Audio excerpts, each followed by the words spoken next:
வணக்கம். ஆலயம் மேட்ரிமோனி. இன்றைய ஆண் ஜாதக விபரம். படிப்பு பிஎஸ்சி ஏஎம்எம். வேலை சொந்த கம்பெனி. பிறந்த தேதி 28/12/1989. பிறந்த நேரம் 5:25 AM. பிறந்த ஊர் தாராபுரம். தனுசு ராசி. மூலம் 4ஆம் பாத நட்சத்திரம்.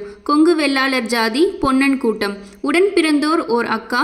மாத வருமானம் 2 லட்சம். சொத்து விபரம். சொந்த ஆர்சி வீடு 3 BHK, 6 ஏக்கர் நிலம். எதிர்பார்ப்பு நல்ல வரன் மற்றும் குடும்பம், ஏதேனும் ஒரு டிகிரி. நீங்கள் உங்களுக்கோ அல்லது உங்கள் குடும்பத்தினருக்கோ வரன் தேடுறீங்களா? நம்ம ஆலயம் மேட்ரிமோனியில் பெண்களுக்கு இலவச பதிவும் ஆண்களுக்கு ரூபாய் 1000 மட்டுமே பதிவு கட்டணமாக பெறப்படுகிறது. இதில் 6 மாதம் வரை பொருந்தும் 20 வரன்களை நீங்கள் தேர்ந்தெடுக்கலாம். பதிவு கட்டணம் மட்டுமே, கமிஷன் எதுவும் கிடையாது. மேலும் விவரம் தெரிந்து கொள்ள 8903821987 என்ற எண்ணிற்கு தொடர்பு கொள்ளவும். அலுவலக நேரம் காலை 10 மணி முதல் மாலை 6 மணி வரை.